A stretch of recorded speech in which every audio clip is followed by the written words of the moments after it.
Let's go to paper 2. Dun, dun, dun. The dreaded paper 2. Now if you score in paper 3 and you score in paper 1, you already have 170 marks done. So even if you fail miserably in paper 2, which none of you are going to do because we're going to study for this, then you can at least pass, and you can pass well. But I'm going to show you some tricks for paper 2 that you can use. I'm going to discuss more the contextual questions than the essay questions because we have first additional here. But home language, I will give you a few hints of what to study for your essays that you need to write, your literature essays, but you need to actually go through the Peel, Sir, and so on method. Otherwise, your essay will not be successful. Now, when you talk about the poetry, remember your paper consists of 5 questions. You have poetry, you have your scene poetry, unseen poetry, your novel and your drama. I lied, it's 4 questions. And for first additional, it's exactly the same, except your paper would look slightly different. You will have your short stories and you will have more poetry. Now, I'm going to start with home language. Home language, section A is poetry. You should be doing really well in your poetry at this stage. You've studied the same poems for the entire year. Please do not spot. Write that down for yourself. Do not spot which questions you think we're going to ask. There are 12 poems. You study all 12. And you know all 12 very well. We cannot ask anything else. So if you work through the last 3 years' papers, guess what? I can guarantee you one of our questions will come from there. 100%. Now, this section has 5 questions. Section A, there are 4 poems that you can choose from. Question 1 will be an essay, a poem essay, and if you write anything you know about the poem, you can already get 5 out of 10. So if you haven't attempted the poem essay yet, please do. They are really easy marks to score here. For the poem essay, study the following. I haven't written this down, so I do suggest that you write it down if you want to attempt it. It is 10 marks, 150 to 200 words. If you write fast enough and you have time, please attempt this. We are going to ask tone, diction, style, imagery. That's it. And we ask 3 of those. So if you know the basics of your poem, then you can do this. Now, on the Junior Techie website, I've posted a poetry how to answer a poem essay question. It is worth your while to go through this because it also helps you to summarize not only your poetry, but your literature sections, especially for first additional, where you need to know little intricacies about the story to be able to answer the amount of questions you're going to get. So we're going to run through this quickly. In our poetry, we find that you very much struggle with how to identify the imagery. Ladies and gents, you need to sit on your bum and study the imagery. Right, so bum and seat is very important here. I need to see that you are able to identify the devices and explain. So in all of it, please quote if I've asked for it. Now, how do I ask you that? Write the following down with close reference to the text. Those are the words I use when I want you to quote words for me, please. Write it down with close reference from the text. I am going to say identify and explain, for example. It is very important that you must be able to do that. Identify the figure of speech. Write the figure of speech name down. Then explain. How do we explain a figure of speech? There are 2 parts to explaining any figure of speech or any poetic device or any sound device. By the way, those are the 3 that I'm going to use to ask questions. Poetic devices, figures of speech, and sound devices. Are you also concentrating? I see you dipping now. Focus. So, you must be able to tell me the literal part. If the snake is being compared to a coil, I need to be able to say that. That is 1 out of the 3 marks. The snake is being compared to the coil. And then you explain, why has the poet done this? Right? You need to concentrate on this because this is where you lose your 2nd or 3rd or even 4th mark. Tell me what the figure of speech is. Put it in literal terms. This is being compared to that, or this image is reflecting this, or whatever the case is. The S sound is repeated. So if I say the identification of the sound device, it's sibilance, the S sound is repeated. You already get 2 out of 3 marks. Got it? 2 out of 3 marks is much better than 1 out of 3. And then you explain why the poet has done this. Because it mimics the sound that a snake would make, creating some, I don't know, trepidation for the person coming into the bushveld. Right, I've used a random idea. You know exactly what's going on in your poems, I hope. If not, there are fantastic places where you can go look for resources. One of them is on the edu.gov website, especially Gauteng and Western Cape. Go have a look. They have all the Mind the Gap documents that have all the information for your poetry that you can go have a look at. So if you haven't written that down, quickly do so. You can even just type in on Google, Mind the Gap. Right, Mind the Gap documents have all the information in, and guess what do we use to set our papers? Mind the Gap. Right, so if you want some exam cheats, there we go. Just have a look at this last line I've put up here. When we ask you a question, we are going to refer to a specific part in your poem. Ladies and gents, do not refer to the text as a whole. Look at that specific part. Write the following words down. To the poem as a whole. When I've added that part, it means you need to discuss the entire body of the poem, the entire summary, please. And tell me, for example, the message. That is where we very often talk about that. What is another word for message? Theme. Okay, write that down. We use just different words, but you know this information. Right? That is why you need to go through the jargon I've given you at the back of your booklet. Right, unseen poem. Ooh, the dreaded unseen poem. So a few hints, a few exam secrets from me to you. We are going to use a South African poet to set this question. So everything in the poem will be either African related or South African related. You have to use a bit of general knowledge or common sense to answer the questions here. If I talk about a black widow spider, we don't have that in South Africa. What do we have? Button spiders, ladies and gents. We don't have a black widow, we have button spiders. So, things like that, where it's general knowledge, we apply here in this poem. It's supposed to go from easy questions to the more difficult questions. So if you can't figure out what's going on, at least answer the first 3 questions. The 4th question, if you can't figure out the poem, you can leave that out. Okay, I'm giving you permission to leave that one out. What do we study for unseen poetry? That entire list I gave you for your paper 2, you need to study. I am going to ask 2 figures of speech, 2 sound devices, any of those techniques that we use to create the poem. Right, you all here? So 2 out of your 4 or 5 questions will be specifically related to the content that you have studied for this paper. I know that I'm talking a lot about home language in between, but ladies and gents, remember that home language is the basics of what we're doing here. So even if you're doing first additional, the language doesn't change, right? The questions are just more. So I'm going to go to contextual questions. Now, in the home language paper, it will be both in section B and section C.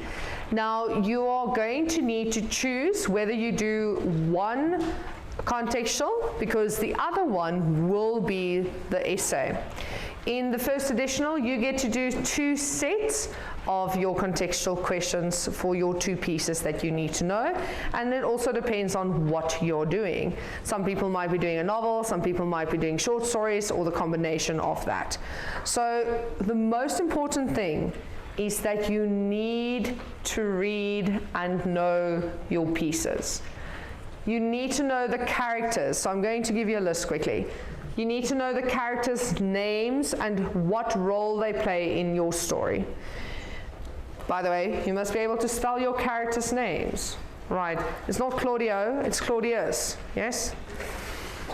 And Ophelia. For your stories, know the characters' names, know the plot line, know where there are points of tension.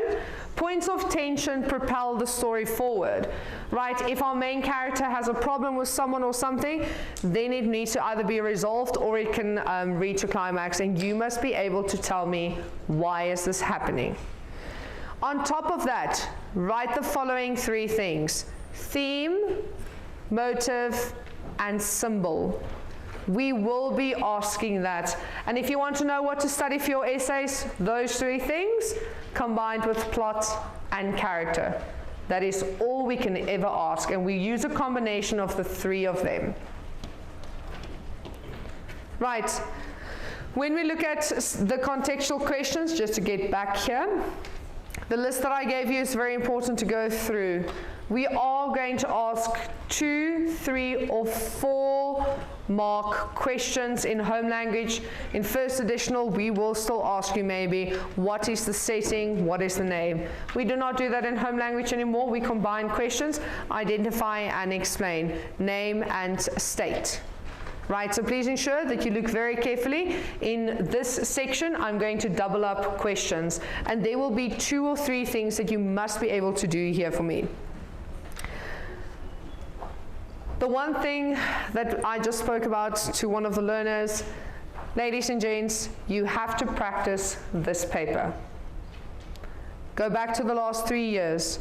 You don't have to download them or print them. You don't have to print them when you downloaded them. You can work off your screen. Work through question papers. Make a big fat note somewhere. You've all been taught the stories. You have all been taught the poems. You have the information at hand. It is now about the application of that information.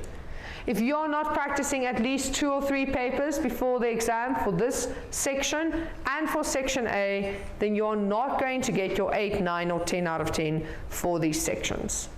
Right, so make a note, I need to sit on my bum and practice. If you're home language, you need to have a stopwatch or a timer with you on your phone, or if you have a real one, that will be even cooler. You sit and you do a time trial. Your essay should not take you more than an hour to complete, because you only have 2.5 hours to do this. You take an essay question, you do the full planning. That does not mean writing a draft. It means you write a spider diagram or whatever diagram out in full and in detail, and you edit some of it as well. And you write a full essay, 5 paragraphs, at least 300 words. And you must do it within an hour. This is about practice now. Very important, please make a note, try and write in blue ink. It has scientifically been proven, ladies and gents, that blue ink is a better one to use to black ink, because after a while, the markers who mark about 3,000 scripts a day, we can't actually differentiate the words anymore, right? And you want to give us the best chance to give you the highest marks. So please, that's just a little hint from me to you. Do not edit anything, write this down, in pencil. You do not edit in pencil anymore, ladies and gents. You do not write a draft in pencil. Everything you do in the exam is in ink. Why? Because we run out of time, and we do not in the final exam. They might have done it now, up until now, been nice to you. We do not accept pencil at the end of the year. If you've drawn a line through it, we actually pretend like it's not there. Okay, so if you've made an error, guess what? We count it together with what you've done. You cannot use pencil anymore. Right, big fat note there on your document. It's just a side note from me to you. And when you do edit your documents, especially for paper 3, which we'll get to now, you have to use a ruler to draw a line. So what do we take into the exam? A pen, a pencil, an eraser, a ruler, and here's a little secret from me to you. We do not care about word count anymore. Okay? The only place that word count really matters is in the summary, because we stop marking after 90 or 80 words, depending on what we've asked you. So make a note. You write as much as you want to prove your point. okay? And guess what? Your teachers can't moan about that now because they're not marking your stuff anymore. So write. Be free, children. Write as much as you want, okay? We find that what you do is you concentrate so much on the word count when it comes to your essays, especially in paper 3, that you forget to just write and get all of the information out that you need to. Right, but getting back to contextual questions, apology for jumping there. When we have given you a specific line to discuss with your contextual questions and we've given you the piece or the extract from your text, you have to just refer to that part. We are finding that you're writing these elaborate things for us and then we can't give you any marks. A prime example of that is when I've asked you to place it in context, write this word, place in context. What do I want? I want 3 things that happened directly before this extract. Write it down. 3 things that happened directly before this incident. I'm not asking you to tell me the beginning of the play where Iago is tricking, I don't know, someone else, Rodrigo. I'm asking you exactly at that moment, what happened just before this? Tell me where I am, what has just happened, and what is my main character doing? And this applies to both home language and first editional. Where am I? What has just happened? And what is my main character doing? Or what is happening to my main character? Maybe it's the scene where Hamlet is, I don't know, hiding bodies again, and you need to tell me where that is and what happened just before this, right? Okay. Or maybe Pi has just eaten his first fish. What happened just before this? Okay. Now moving on from there, here are the words that I'm going to use in this part of your paper. Place in context, account for. When I say account for this person's behavior, tell me why. Why is he acting like a wackadoodle, right? You need to explain in detail. Once again, in context means this extract. Using your knowledge of the play as a whole, please highlight this. We love asking this part. And when I talk about as a whole, I've mentioned it before, it means from the beginning of the play to the end, the whole play. What do I see? And very often this relates to one of my themes that I need to discuss. And please remember that each of the themes that come up in my pieces, whether that's your short stories, whether that is your novel or your drama, each of these pieces, each of these themes are linked directly to one of my characters. So as soon as I discuss a theme, a motive, or a symbol, I must link a character or characters to it. So in your answer of account for, that is where we're going to write this. Make sense? Right, now here's a study method that I've used with my learners that seem to be working really well. I've asked all of them to create a mind map of the characters. So let's take one of the home language ones. If I'm talking about Othello or Hamlet, place it in the middle, write your character Hamlet. What theme, symbol, motive fits with him? Where do I see this? Once you have done that for every single character in the story, you don't actually have to study again. Right? So if you summarize your work before the exam, and you take your time to create this magical board of all the characters and the themes and the plot, you don't actually have to study except the application part where you have to practice. And that is how you memorize this as well. Because they're all linked, do you agree? In your stories, the characters relate to each other, the themes overlap, and so on. You must be able to do that, especially in home language. Right, when we talk about explain or comment on the significance, what am I asking? Why is it important? Why is this part important here? And that's how you answer that question. It is important because we see this and this, and it happened because of that and that. Right, what we've tried to introduce in all of our papers is the following. Typical about a character, highlight that for me. When I've asked you if something is typical, The only way you can answer it is by looking how the character normally behaves. If I look at Pi, for example, when I talk about Pi, we know his religious convictions. We know the way that he would behave if he was on land. So what you do is, it's almost a comparative question this. Tell me who he is and what he stands for or what he would do. For example, he's a vegetarian, he won't eat fish. And then you'd say, yet here, this is what he does. Make sense? And this is what I want here. I want you to show me what he would do and how he acts now. If it is something that he would do, he just continues doing it here.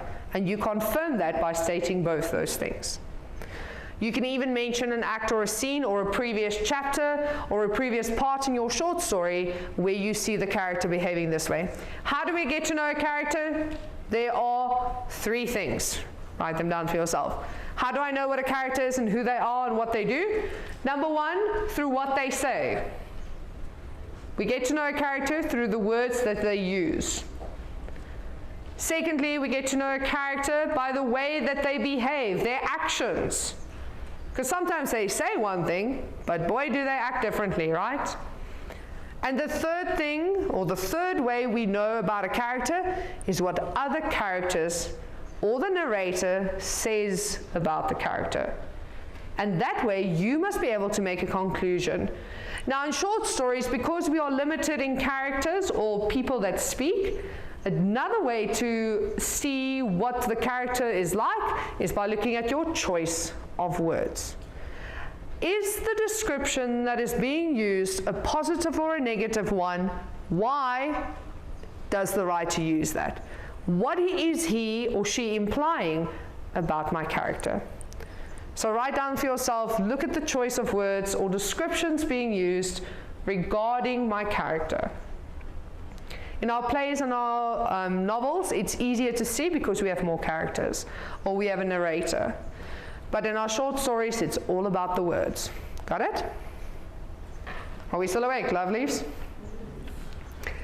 Right, the other words that you need to know are the words irony. We've discussed this before, the mood and the tone. But here's another word, foreshadowing. You must know what the word foreshadowing means here.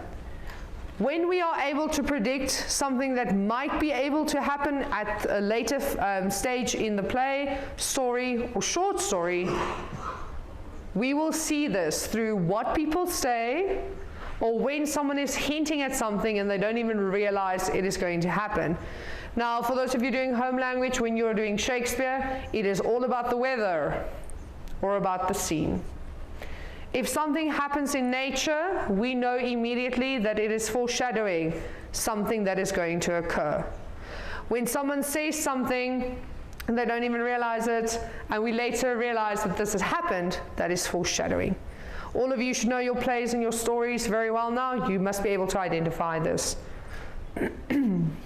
Apologies. Right, I've said it again here. Spelling of your characters.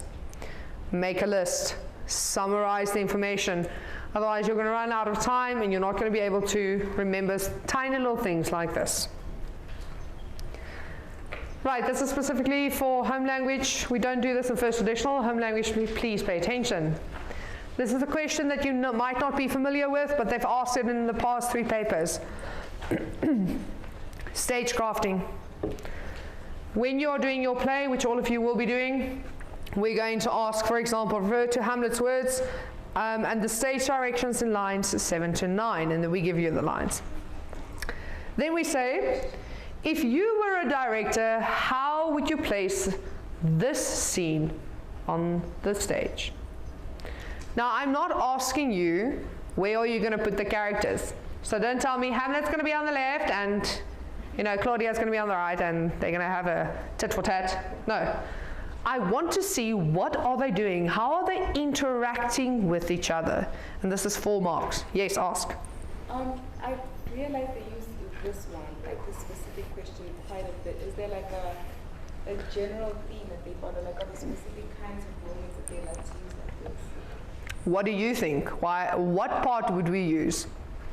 It's always like a moment of this one, like it's all like a moment of climax all the time. There we go.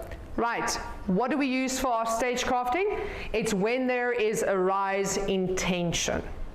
It'll either be the final part of our play, or it will be a very intense moment, like where they almost want to kill each other. In this part, where Claudius is praying, for example, you'll notice that Hamlet has the opportunity to kill him, right? You'll know that, hopefully.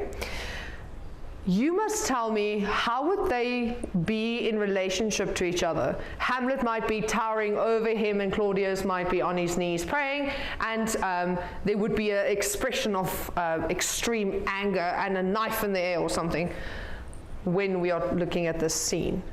And remember, you are the audience member, you are looking at the stage. What do I see? It's not very technical. We just want to know that you've understood what is happening here. So with this, write 1, a position of the two characters in relationship to each other. Right? The second part is, what will they be doing? Discuss their body language and their facial expressions. Got it? Any questions there? The answer is there at the bottom as well, because I know some of you might not go through this. This is a 4-mark question. You have to be able to answer this. Right, it might not have come up in your papers, but yes, sir. So, in relation to each other, where are the characters on the stage? One character might even be off stage. You need to say that then.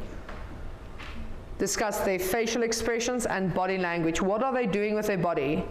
Is Hamlet holding the sheath of his sword? Is ready to pull out the sword? I don't know, does Pi have a whistle in his mouth? What's happening? Okay, obviously it won't be Pi, because that's not a play.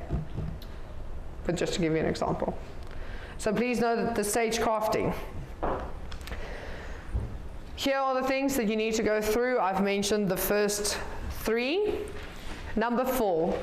It does not matter what technique you use for your essay, but we need to see the following. What we are missing in your essays, okay, let me tell you what you're doing right. What you're doing correct is that you know your storyline 80%. You can know it better, of course, but for 80% of it, you get it. You've gotten there. But I'm not looking for a retelling of the story, otherwise I just read the book. You with me? You cannot just regurgitate the information as you have it. You have to argue in your literature essays. Apologies to the first additional, we need to go through this quickly. This is 25 marks of the 80. And in my opinion, what I'd like you to start with is the contextual questions, then the essay, or the other way around. One of the 2 25 mark ones you need to do first. Whatever causes you the most fear, leave that for second. Okay, so you can boost your confidence first. With the essay, I need to see 5 paragraphs, an introduction, 3 points that you are arguing with evidence and conclusions, and then my concluding paragraph. Now let's just quickly discuss the introduction. You cannot just restate the topic as it is. You need to write down a clarifying sentence of what you're going to prove as your thesis. Now there are a few big no-nos. Write down the no-nos. Do not use personal pronouns. You cannot use I, we, or us. It is going to drop your content mark by at least 1 bracket. Very important.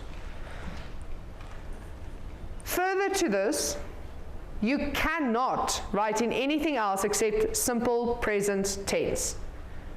Hamlet didn't die, he dies. Present tense verbs. Okay, pretend like the action is happening right in front of you. Got it? Right. When I am doing my 3 paragraphs, each paragraph has to mention a different point that I'm proving in support of the topic. If I'm proving that Hamlet is his own worst enemy, then I need to have 3 separate points with their own evidence that is separate from each other to support my argument. So in each paragraph, I want to see the following. I want to see a clear statement of what you're proving. Then at least 2 to 3 pieces of evidence. In other words, points that are summarized from the text that proves this thing I've just said. And then I must make an explanation conclusion. You can combine the two. You must tell me, when I've made the statement and I've given you this evidence, ask yourself the question, so what? What does it prove? And the answer to that question will give you the explanation as well as the conclusion of each paragraph. Yes? Ma'am, for the introduction. Which one? The first paragraph? No, yes, when you're introducing your essay. So can you say in this essay, we'll discuss whatever heading that they gave. We should not copy that. Is that okay? It depends on what you're aiming for. If you're aiming for a 60%, that's fine. But if you're aiming for more, you should be able to do the following. I'm going to give you some advice that I give my learners. I never write the introduction unless I've finished my essay.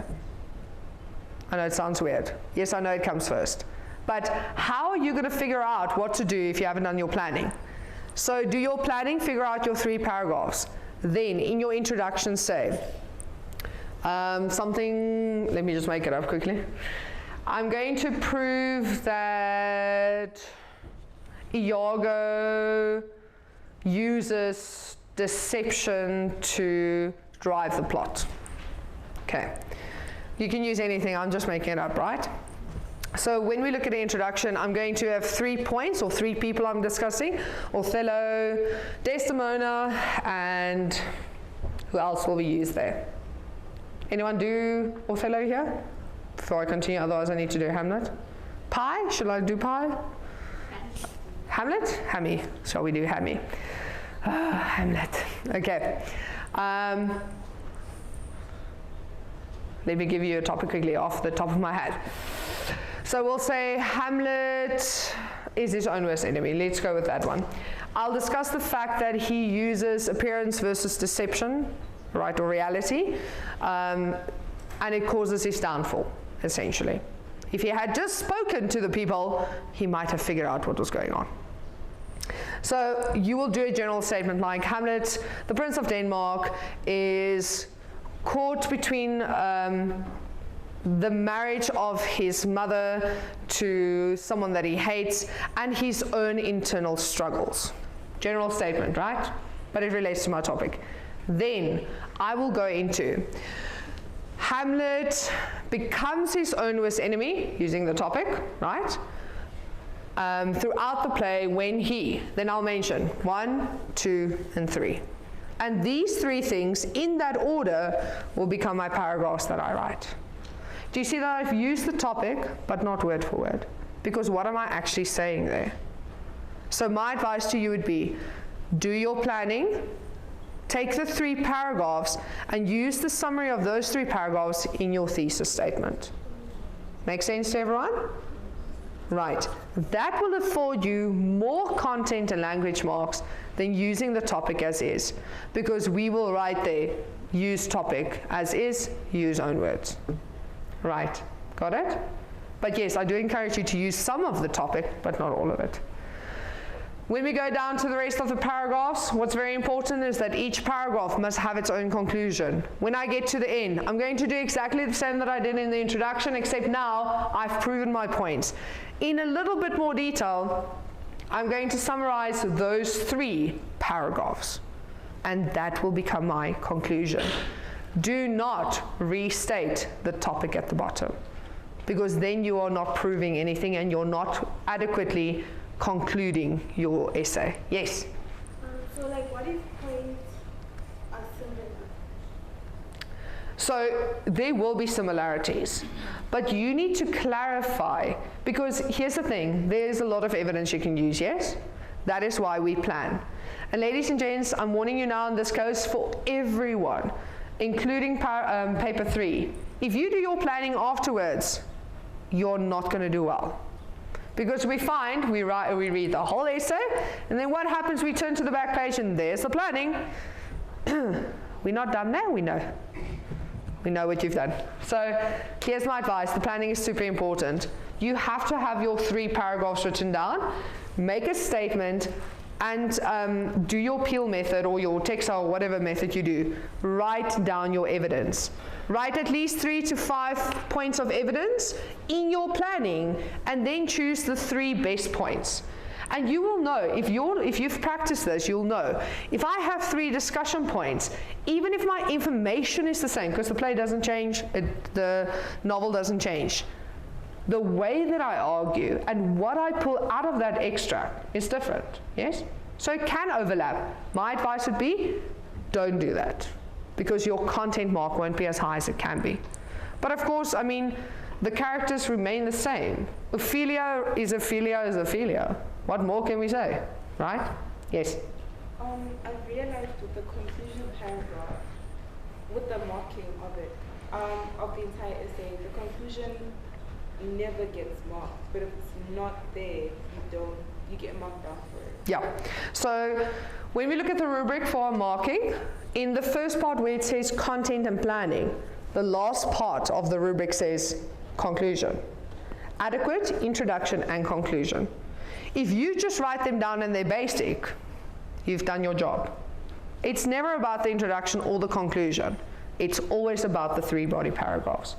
But if you don't do your job and don't introduce what you're going to discuss, and you don't conclude what you've actually done right, it's not a full essay. Make sense? So you can never score in the 13 to 15 bracket. You will always drop 1 bracket down because you haven't done a conclusion. Oh, okay. So do a basic one. That's what I'm encouraging you to do.